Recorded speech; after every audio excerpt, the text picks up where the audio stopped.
आज हम पढ़ेंगे revisiting rational numbers and their decimal expansion. Decimal expansion means जब आप किसी रैशनल नंबर को डिवाइड करते हैं और उस रैशनल नंबर को डिवाइड करने के लिए जब आप पॉइंट का यूज़ करते हैं तो वो होता है डेसिमल एक्सपेंशन। सपोज मान लीजिए आपके पास कोई नंबर है 15/10, तो आप क्या करते हैं 10 से 15 को डिवाइड कर देते हैं, तो 10 बन जा 10, रिमाइंडर 5, पॉइंट लगा दिया, 0 राइट किया, 10 5 जा 50। तो ये जो है आपका 1.5 ये होता है डेसिमल एक्सपेंशन। तो डेसिमल आपके 2 टाइप्स के होते हैं। डेसिमल होते हैं आपके पास में 2 टाइप के। वन होता है टर्मिनेटिंग डेसिमल और दूसरा होता है नॉन टर्मिनेटिंग।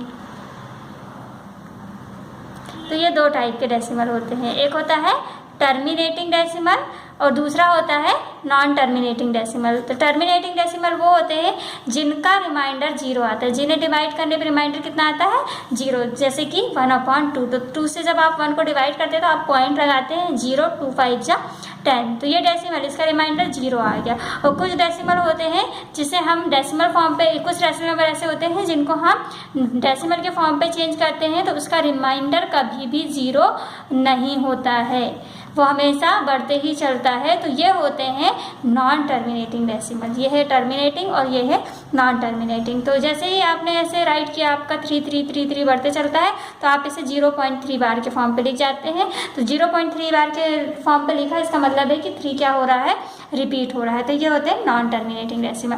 तो डेसिमल फॉर्म आपने फाइंड करने की ये एक मेथड पढ़ा हुआ था, डिवीजन मेथड। तो आपको क्या करना है, अब विदाउट एक्चुअली डिवीज़न आपको पता करना है कि हमारा डेसिमल किस फॉर्म का है। तो हमारा डेसिमल किस फॉर्म का है, टर्मिनेटिंग है, ये नॉन टर्मिनेटिंग है, ये पता करने के लिए यदि आपके पास में P/Q कोई वैल्यू दी है तो आपका जो Q आता है वो या तो किस फॉर्म पे आना चाहिए, 2 × 5 के फॉर्म पे आना चाहिए, या फिर 2 के फॉर्म पे आना चाहिए, या फिर 5 के फॉर्म पे आना चाहिए। मतलब आपका जो डिनोमिनेटर है उसमें 2 × 5 हो, या फिर 2 हो, या फिर 5 हो, या तो दोनों नंबर हो सकते हैं, या सिंगल 2 हो सकता है, या फिर सिंगल 5 हो सकता है। बट यदि आपके पास में 2 के साथ में 3 आ जाए, या 5 के साथ में 3 आ जाए, या कोई भी दूसरा नंबर आ जाए इन नंबरों को छोड़कर, तो वो हो जाता है नॉन टर्मिनेटिंग डेसिमल। जैसे कि यदि किसी डिनोमिनेटर में, जैसे आपको फर्स्ट क्वेश्चन पे दिया हुआ है, आपका कि without actually performing the long division state whether the following rational number will have a terminating decimal expansion और a non terminating repeating decimal expansion। जैसे कि 13/3125 है, तो 13/3125 को आप डेसिमल फॉर्म कैसे चेंज करेंगे, टर्मिनेटिंग है कि नॉन टर्मिनेटिंग है, तो आप क्या करते हैं उसको डिवीजन कर लेते हैं। जैसे कि ये है आपका 13/3125, तो आप क्या करेंगे 3125 से डिवाइड कर देंगे 13 को और देखेंगे कि इसका रिमाइंडर क्या आ रहा है, उस बेस पे आप बता देते हैं कि ये टर्मिनेटिंग है कि नॉन टर्मिनेटिंग है। लेकिन आपको इसमें क्या बोल रहा है, आपको ये डिवाइडेशन नहीं करना है और बताना है कि ये टर्मिनेटिंग है कि नॉन टर्मिनेटिंग है। तो इसके लिए हमने आपको बताया कि इसका जो डिनोमिनेटर है वो आपके लिए इम्पॉर्टेंट है। तो आप रफ में करके देखेंगे कि 3125 के फैक्टर्स क्या होते हैं, तो इसे क्या करेंगे डिवाइड करके देखेंगे। तो ये हो जाएगा 5 6 जा 30, 1 रिमाइंडर, 5 2 जा 10, 5 5 जा 25, 5 1 जा 5, 5 2 जा 10, 5 5 जा 25, 5 2 जा 10, 5 5 जा 25, 5 5 जा 25, 5 1 जा 5। तो आपने देखा कि यहाँ पे 13/5 पावर 5 आ गई। इसका मतलब इस डेसिमल में पावर कितनी आई, 5 आ गई है। मतलब हमने जो 2 नंबर चूज किए थे, कौन सा 2 और 5, तो 2 और 5 में हमारे पास में कौन सा नंबर आ रहा है, 5 आ रहा है। तो ये कौन सा डेसिमल होगा, टर्मिनेटिंग डेसिमल होगा। तो टर्मिनेटिंग डेसिमल होगा तो इसे हम कैसे राइट करेंगे, इसे लिखेंगे show 13/3125 is a terminating decimal expansion because the denominator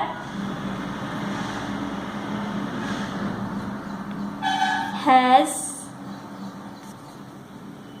in the या denominator in the form of 2 to the power m into 5 to the power n, where m is equal to 0 and n is equal to 5। जहाँ पे m कितना है 0 है और n कितना है 5 है, तो सबसे पहले आपको इसको लिखना है कि ये कितना आया है 13/5 to the power 5। फिर उसके बाद में आपको ये लाइन लिखना है और इसका आंसर करना है। नेक्स्ट है आपके पास में 17/8। 17/8 को क्या लिख सकते हैं 17/2 to the power 3। अच्छा, हमने यहाँ पे m 0 क्यों लिखे हैं, क्योंकि ये 2 की पावर 0 हमारे पास में 2 आया ही नहीं है, सिर्फ कितना है 5 आया, और 2 मतलब 2 की पावर 0 मतलब की वैल्यू 1 होती है, इसके मल्टीप्लाई में हम 1 लिख सकते हैं। तो 17/2 to the power 3 is a terminating decimal, तो वैसे ही आ जाएगा। सो 17/8 इज अ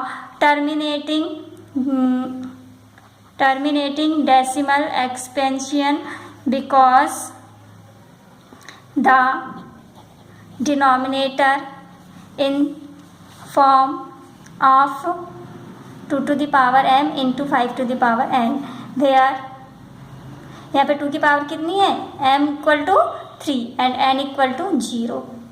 लेकिन यदि यहाँ पे ऐसा आ जाता है, ये आपका सेकेंड है, लेकिन यदि आपके पास में नेक्स्ट क्वेश्चन है 64/455, तो देखेंगे कि 455 किससे डिवाइड होगा 3 से 5 से कर देते हैं। अब ये किससे होगा 3 से, ये हो गया 17 से, तो आपके पास में इसके फैक्टर क्या है 64 के, ये आ गया 3 × 5 × 17। तो आप कहेंगे आपके यहाँ पे 5 आया है इसलिए ये टर्मिनेटिंग डेसिमल होगा, तो नहीं, ये टर्मिनेटिंग डेसिमल नहीं होगा, क्योंकि 64/455 पे ये 3 और 17 आ गया, तो ये आ जाएगा is a non terminating decimal expansion because the denominator is not in the form of 2 to the power m into 5 to the power n। तो आपको ऐसे करना है ये क्वेश्चंस, ठीक है। नेक्स्ट क्वेश्चन बोल रहा है आपको write down the decimal expansion of those rational numbers in question 1 above which have terminating decimal expansion। आपको ये पता करना है कि कौन से डेसिमल्स आपके पास में, कौन से जो टर्मिनेटिंग डेसिमल एक्सपेंशंस है उनका आंसर कितना है। टर्मिनेटिंग डेसिमल एक्सपेंशंस को आपको पता करना है डिवाइड करके कि इनका आंसर कितना है। जैसे कि आपके पास में एक 17/8 आया है, 17/8 जो है आपके पास में टर्मिनेटिंग डेसिमल है, हमने अभी पता किया था, तो इसको क्या करना है डिवाइडेड करना है 8 से, तो 8 से 17 को डिवाइड किया तो 8 2 जा 16, यहाँ पे बच गया 1, पॉइंट लगा दिया 0, 8 1 जा 8, यहाँ पर बच गया 2, फिर से 0 लगा दिया, 8 1 जा 8 2 जा 16, 4, फिर 0 लगा दिया, 8 5 जा 40। तो आपके पास में 17/8 टर्मिनेटिंग डेसिमल था जिसकी वैल्यू कितनी है 2.125। तो ये आपको करना है, सिर्फ उन्हीं क्वेश्चंस को करना है जो टर्मिनेटिंग डेसिमल्स हैं। ओके, नेक्स्ट क्वेश्चन है आपके पास में क्वेश्चन नंबर 3। क्वेश्चन नंबर 3 में पूछ रहा है the following real numbers have decimal expansion as given below. In each case decide whether they are rational or not. If they are rational and of the form p upon q, what can you say about the prime factors of q?